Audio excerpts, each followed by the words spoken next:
Olá, turma! Já chegamos a mais da metade do nosso curso, estamos aqui na semana 6. Nessa semana iremos falar de boas práticas de programação. Mas o que são boas práticas de programação? São práticas utilizadas pelos programadores para desenvolver programas de qualidade, legíveis, coerentes, fácil de manter e reutilizar. Agora, vocês estão apenas começando nesse mundo novo da programação. Mas quando vocês se tornarem programadores mais experientes, vocês vão perceber como essas práticas fazem toda a diferença quando vocês precisarem fazer uma manutenção no software, como nós vimos em aulas anteriores, que é a última etapa do processo de desenvolvimento de software, é a parte de manutenção. Não adianta você ter um código fantástico que faça uma solução de um determinado problema de uma forma eficaz, de uma forma bem eficiente, se você, alguns anos depois, voltar e não entender aquele seu raciocínio, não entender ler o seu código, certo? E também quando nós trabalhamos em uma equipe de desenvolvimento, esse código ele é compartilhado com outros programadores que devem facilmente conseguir ler o seu código. Então ele tem que ser legível, tem que ser entendível por outros programadores. E a filosofia atual de desenvolvimento de software é o reuso. Nós temos que desenvolver programas para reutilizar depois. Então você pensa numa solução, você desenvolve ela da melhor forma possível, tenta colocar ela de forma mais genérica possível, documenta bem e aí depois você vai reutilizar aquela solução. Agora nós vamos falar um pouco mais sobre essas práticas que são úteis para documentação, para deixar o código legível e mais coerente, fácil de ler, fácil de manter, ok? Então aqui tem um resumo daquilo que eu falei, né? Que o foco tem que estar na manutenção, os códigos devem ser de fácil manutenção, então para isso nós temos que investir na documentação do código, certo? O que é documentar? É escrever, é explicar da melhor forma possível a lógica, né? Os passos do meu programa. Reutilização, nós não devemos duplicar um código. Se eu desenvolvi uma solução para um determinado problema, eu não vou então fazer de novo, né? Eu já tenho aquela solução pronta, eu vou utilizar. Ali fica sendo um módulo separado que eu vou utilizar depois. Programe para os outros. Seus códigos devem ser legíveis. Então, qualquer programador deverá ser capaz de entendê-lo, certo? E vamos ver aqui algumas práticas para deixar o código de fácil leitura, né? É uma regra aqui é que todo programa tem que ter um comentário, tem que começar com um comentário descrevendo a finalidade do mesmo. Isso é básico. Comentar a lógica do programa, os passos essenciais, os pulos do gato, digamos assim. Outra questão extremamente importante é que nós devemos proteger o nosso código contra o usuário. Nós desenvolvemos os nossos programas. Nós programadores temos o péssimo hábito de achar que o usuário vai entrar com os dados comportados. Mas muitas vezes, quando o usuário não entende direito o programa, eventualmente ele vai entrar com um valor não esperado. O que pode ocorrer? O programa ele pode entrar em um estado de erro, né? Ele pode ser abortado ou então pode dar saídas erradas. Então a gente tem que verificar todas as entradas de dados possíveis, se elas são válidas. Por exemplo, em alguns programas passados, quando nós calculamos a média, nós pedimos a nota de um aluno. Que possíveis erros de entrada de dados poderiam ocorrer nessa situação? Se o usuário, por exemplo, digitasse um valor negativo, não existe nota com valor negativo. Esse tipo de erro teria que ser tratado. Outro caso, como nota é float, se o usuário digitasse um valor float e no meu programa não tivesse a conversão, né? Vocês sabem que a entrada de dado, comando input, ele só recebe texto. Aquele número ele trata como texto. Então, se você não converter para float, então vai dar um erro no programa. Certo? Então tem que haver a conversão. Então todos esses detalhes a gente tem que se preocupar. E aí, quando ocorrer esses erros, o que nós temos que fazer? Temos que tratar todas as exceções. Então o programa ele tem que se recuperar rapidamente de uma falha. Ocorreu uma falha, você tem que dar a solução para aquilo. Nós vamos ver nessa aula ainda como fazer isso de forma prática. Então, o foco agora é na manutenção. Para se ter códigos legíveis, para ter uma boa documentação, nós devemos seguir algumas conversões do Python, né? que ele está aqui nessa documentação do Python, que ele diz algumas regras, algumas convenções para ser utilizada, por exemplo, na definição de nomes, como fazer um comentário, questão dos espaços, expressões. Tem aqui no site da comunidade Python, né, oficial, aqui a documentação dessa PEP, né, a guia de estilo para Python.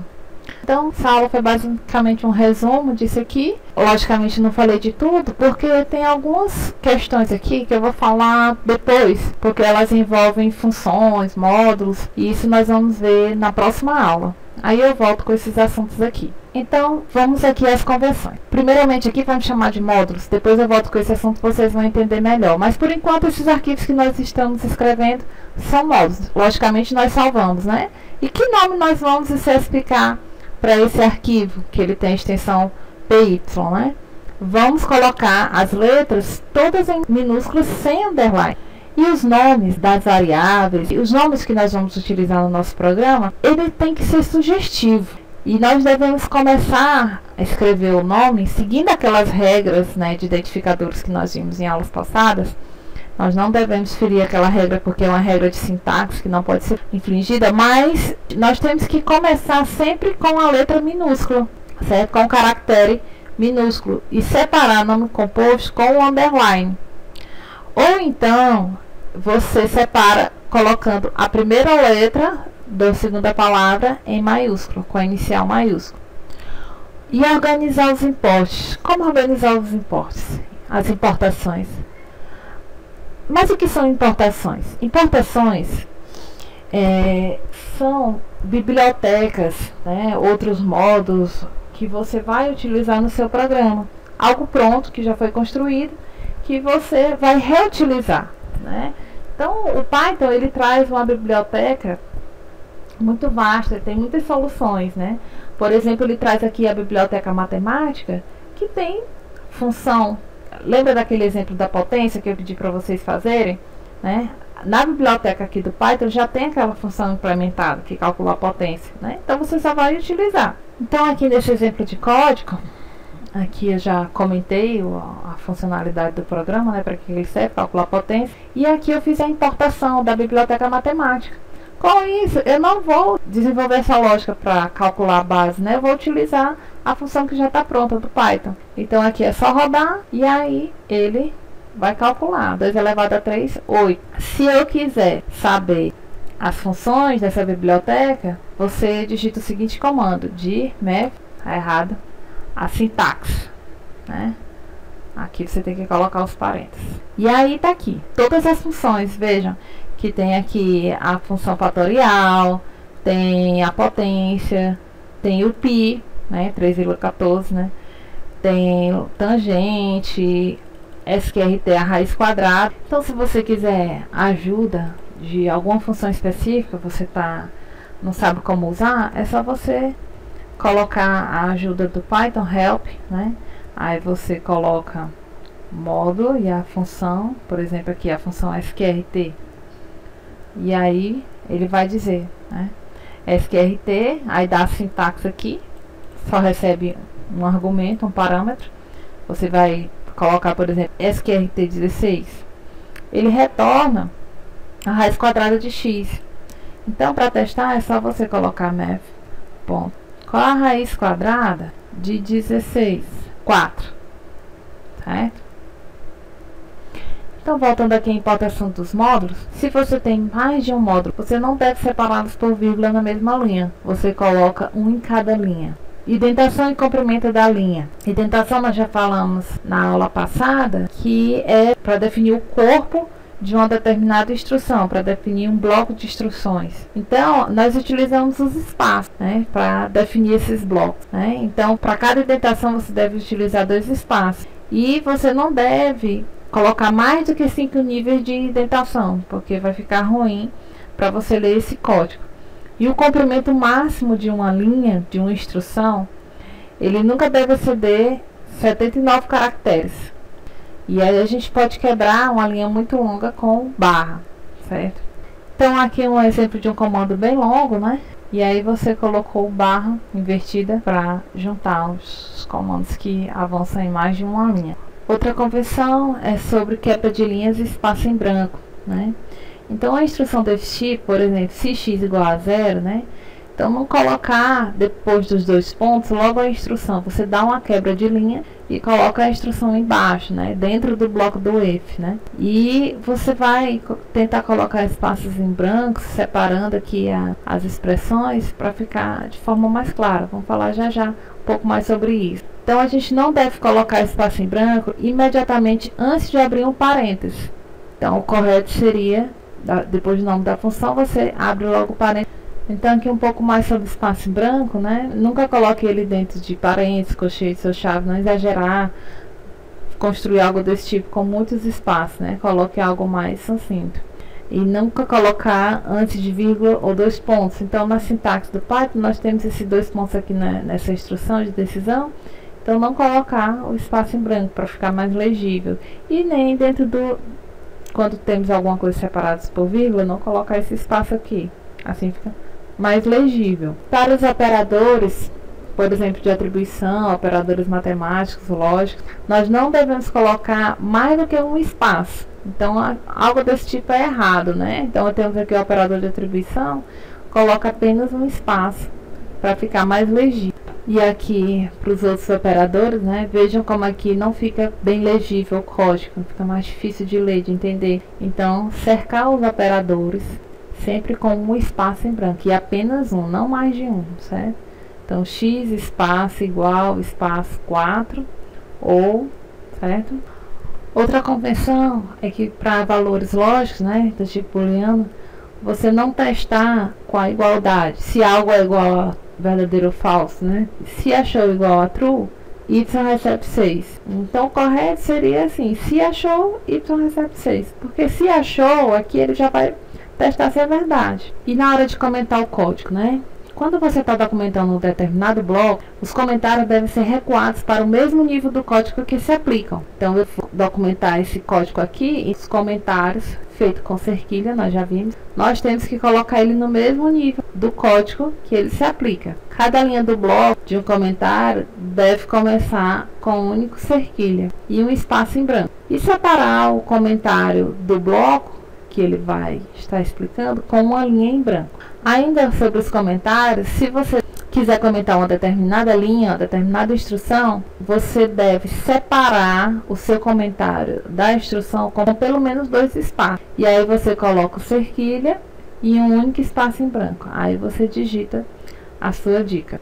Então até aqui foram algumas conversões, uma guia de estilo para você seguir para ter legibilidade no seu código. Então, para ter um software de qualidade, você tem que escrever ele de forma legível. E seguindo essas aqui, e tem outras além dessas, aqui foi só um pequeno exemplo, você vai construir um código mais legível. Mas também, nossos códigos, eles têm que ser robustos, né? O que é isso? Ele tem que tratar as entradas, as possíveis entradas de dados do usuário e se sair de um erro da melhor forma possível. Então, nós vamos falar agora como tratar esses erros de forma elegante. Então, a maioria das linguagens de alto nível tem mecanismo para tratamento de exceções. O que são exceções? É quando você está executando o programa já está em tempo de execução e acontece alguma falha. Com certeza, a grande maioria de vocês já se deparou com um determinado tipo de erro. Erro de sintaxe, name erro, sintaxe erro, erro de valores de entrada de dados do usuário. Então, tem como a gente capturar esses erros e tratá-los de forma elegante, utilizando o que nós chamamos de tratamento de exceções. Por exemplo, vamos voltar aqui, o exemplo do slide passado, né, no programa média da turma. Então, voltamos aqui àquele exemplo, né? Lá na fase de manutenção, a gente precisava modificar o programa para que o número de alunos fosse lido. Então, nós temos aqui o número de alunos entre com a quantidade de provas. Então, ele ia entrar com a quantidade de notas. Quantas notas ele ia digitar. Então, observe que nós colocamos aqui esse comando de entrada de dados. Só que isso aqui pode causar um erro em tempo de execução. A sintaxe aqui está ok, a semântica também. Para entradas comportadas, isso aqui vai rodar bonitinho. Só que se de repente o usuário digitar um valor real, veja que ele está convertendo para inteiro. Se o usuário digitar um valor real, vai dar um erro. Outro tipo de erro que pode ocorrer é se o usuário digitar 0 aqui. Eu não posso dividir por 0, também vai dar outro erro. E aí vocês vão ver aquela mensagem horrível do pai. Muitos alunos ficam com medo, meu Deus, que é isso? Não sei como sair desse erro. Então agora nós vamos aprender a tratar esses erros de forma bem elegante, para não aparecer aquela mensagem feia. Alguns programadores, eu acho que alguns de vocês já tentaram tratar dessa forma.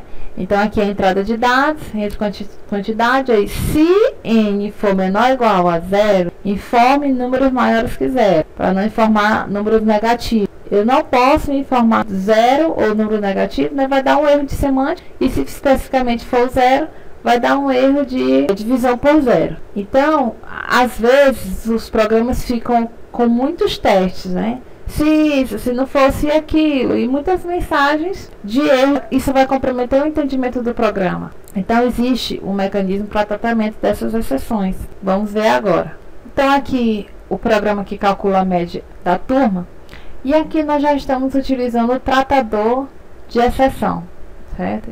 Então nós simplesmente copiamos o nosso código para dentro desse código try except, certo? Tá aqui todas as instruções do nosso programa protegido dentro desse bloco. Que se eu tentar dividir alguma coisa por 0, ele vai dar esse erro aqui. 0 division erro, né? Erro de divisão por 0. Então, se o usuário digitar 0 lá, vai dar esse erro aqui. Seu programa vai dar essa mensagem de erro. Então, aqui é um tipo de erro que você vai colocar lá no tratador de exceção, certo? Então, a execução disso aqui é algo do tipo, né? Tente fazer isso aqui, executar esses comandos. Se alguma coisa ocorrer aqui, aí você vem tratar a exceção. E aqui você vai colocar o tipo de erro, né, que pode ocorrer. Então, nós já sabemos, olhando essa divisão aqui, né, que o n não pode ser 0. Então, se aqui nessa entrada de dados o usuário digitar 0, vai dar um erro de divisão por 0. Mas agora você já vai estar tratando. Não vai aparecer mais aquela mensagem feia. O que vai aparecer é isso aqui. Digite valores maiores do que 0. Então, aqui o exemplo de execução desse problema, sem o bloco try, sem o tratador de exceção.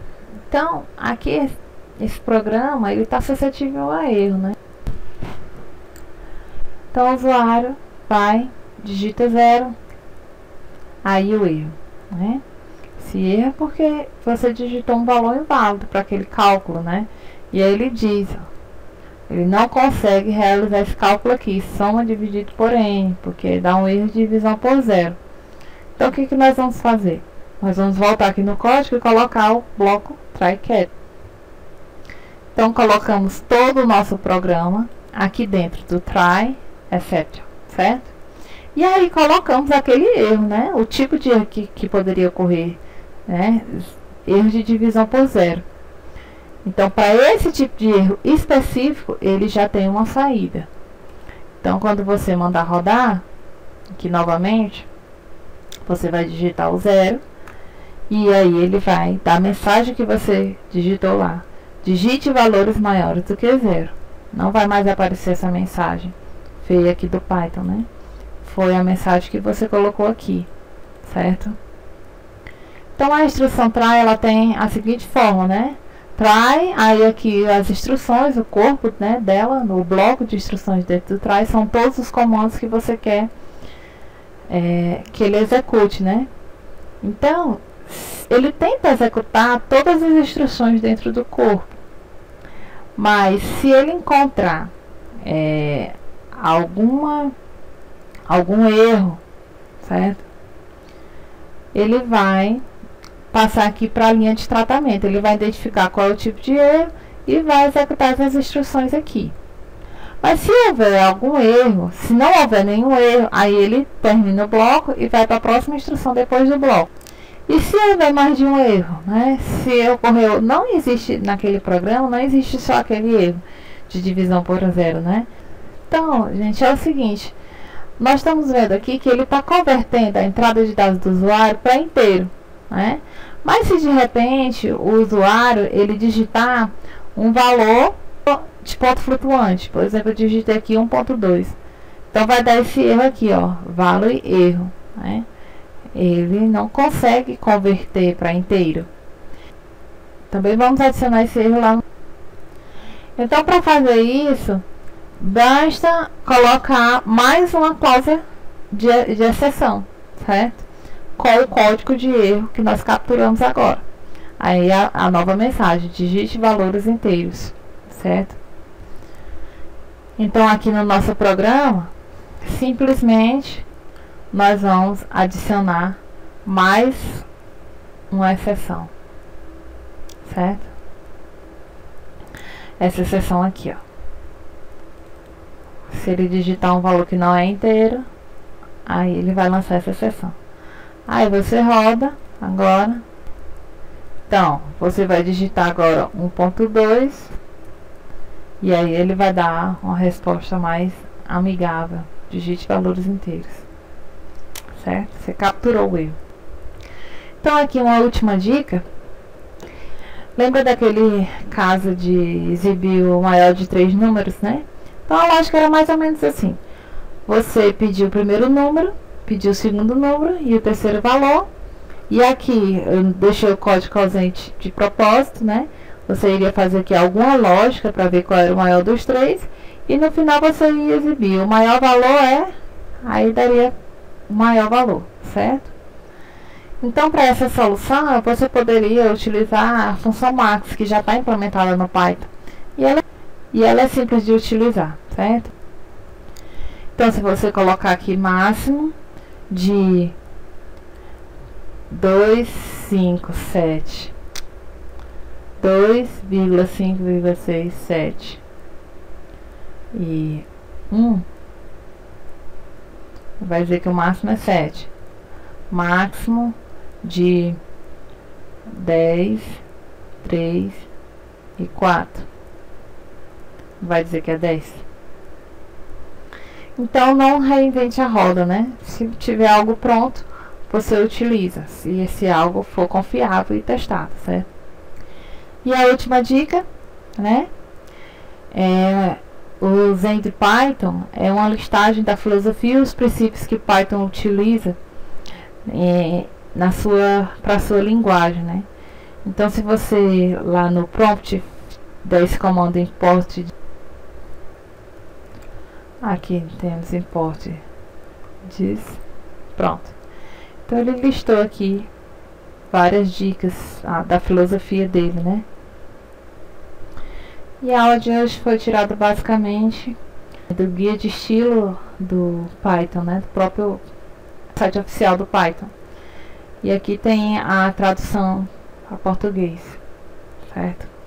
Então, gente, boa semana e até a próxima aula.